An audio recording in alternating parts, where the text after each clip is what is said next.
त्यानंतर आपण सगळ्या क्षेत्रामध्ये म्हणजे तुम्ही नोकरी करत असाल तर नोकरीसाठी तुम्ही इंजिनिअरिंग याचं प्रशिक्षण घेता. डॉक्टर जर तुम्हाला बनायचं असेल तर तुम्ही प्रशिक्षण घेता. व्यवसाय करायचा असेल तर प्रत्येक व्यवसायाचं प्रशिक्षण घेता. मिलिटरीमध्ये भरती करायचं असेल तर तुम्ही शस्त्राचं प्रशिक्षण घेता. आणि समजा हे सगळं प्रशिक्षण घेतलं नाही तर काय होईल, साहजिकच आपले व्यवसायामध्ये अपयश निर्माण होईल, समस्या निर्माण होईल. मग त्याचप्रमाणे जर आपलं हे ध्येय एक यंत्र आहे, एक साधन आहे, तर याचं जर आपण प्रशिक्षण घेतलं नाही तर काय होणार आहे, आपल्या जीवनामध्ये अनेक समस्या निर्माण होणार आहे. समस्यामध्ये काय येतं, भय, चिंता, ताण, तणाव, नैराश्य आणि यामधूनच आपल्याला रोग आणि व्याधी निर्माण होतात. म्हणून सर्वात महत्त्वाचं आहे की आपण ह्या देह जो आपल्याला साधन मिळालेलं आहे, यंत्र मिळालेलं आहे, ह्या यंत्राचं आपण प्रशिक्षण घ्यायला पाहिजे.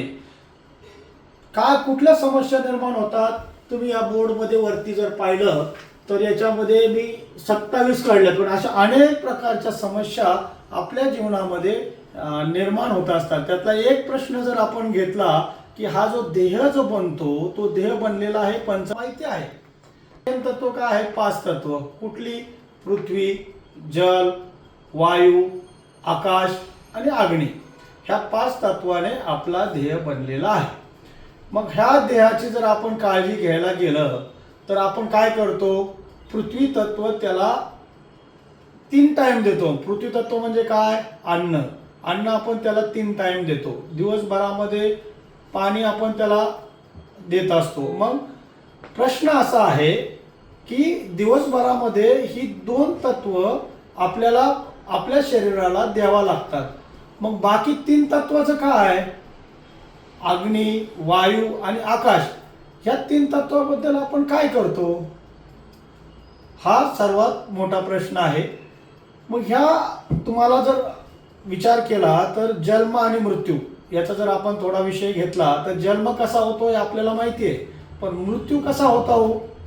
मृत्यू होण्याचं मेन कारण आहे की आपल्या शरीरामधील अग्नी विझतो. आणि अग्नी कशामुळे विझतो, तर आपलं आकाश तत्व आहे हे कपाने व्यापलं जातं.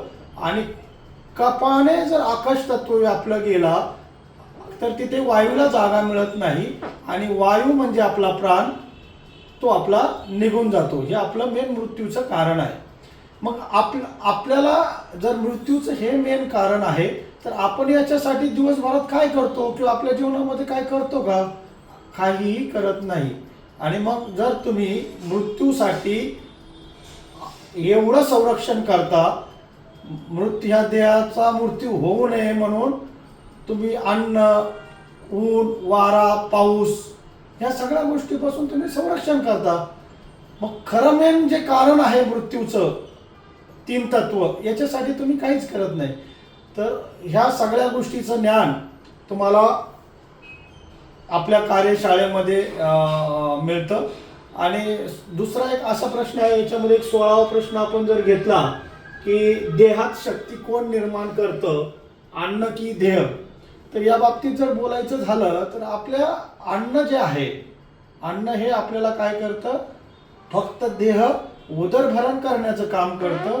आणि शक्ती आपल्या जीवनामध्ये आपल्या देहामध्ये जे निर्माण करतं ते आपल्या शरीरामध्ये निर्माण करतं तो आपला देह, की ज्याच्यामध्ये भगवंताने अशी काही सुविधा दिलेली आहे, त्या सुविधेमधून आपल्याला शक्ती निर्माण होते. तर हेच आपल्याला सर्व कार्यशाळेमध्ये शिकायचं आहे. आणि ह्या सगळ्या अज्ञानामुळंच, देहाविषयी अज्ञानामुळंच काय झालेलं आहे, आपल्या जीवनामध्ये अनेक प्रकारच्या समस्या, रोग आणि व्याधी निर्माण झालेला आहे.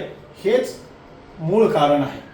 आणि म्हणून आम्ही सर्वांना विनंती करतो की तुम्ही सर्व प्रकारचं मनुष्य जीवन जगत असताना सर्व प्रकारचं तुम्ही प्रशिक्षण घेता, परंतु मेन म्हणजे आपल्याजवळ जे साधन दिलेलं आहे, आपल्याजवळ जे यंत्र दिलेलं आहे, त्या यंत्राचं किंवा त्या शरीर यंत्राचं आपण प्रशिक्षण घेतलेलं नाही. आणि म्हणूनच आपल्या जीवनामध्ये अनेक प्रकारच्या समस्या निर्माण झालेल्या आहेत. आणि ह्या समस्या सर्व प्रश्नांचं उत्तर म्हणजे हे 27 तर मी फक्त तुम्हाला निवडक प्रश्न दिलेले आहेत, असे 100-200 प्रश्न माझ्याकडेच दिलेले आहे. परंतु तुमच्या जीवनामध्ये ज्या समस्या असतील, ज्या समस्याचे प्रश्न असतील, रोगाचे प्रश्न असतील, व्याधीचे प्रश्न असतील किंवा तुमच्या भविष्याचे जे प्रश्न असतील, तुमच्या भविष्य ध्येयाचे जे प्रश्न असतील, ह्या सर्व प्रश्नांची उत्तरं तुम्हाला ह्या कार्यशाळेमध्ये मिळतील. ह्या कार्यशाळेचं मेन वैशिष्ट्य असं आहे की ही कार्यशाळा मी ज्यावेळेस तुम्हाला 4 तास बोलतो आणि सांगतो, त्यानंतर ह्या सर्व प्रश्नांची उत्तरं ही तुम्हीच देता. ही ह्या शाळेचं मेन परिणामकारक किंवा वैशिष्ट्य आहे. असो, माझी सर्वांना विनंती आहे की सर्वांनी ही कार्यशाळेचं रजिस्ट्रेशन करावं. ही कार्यशाळा आपण देहूमध्ये घेतो. या कार्यशाळेचा जो नंबर आहे रजिस्ट्रेशनसाठी किंवा कॉन्टॅक्टसाठी, तो नंबर आहे 84 59 74 86 61. परत मी नंबर रिपीट करतो. कार्यशाळेच्या रजिस्ट्रेशनसाठी किंवा संपर्कासाठी नंबर आहे 84 59 74 86 61. धन्यवाद.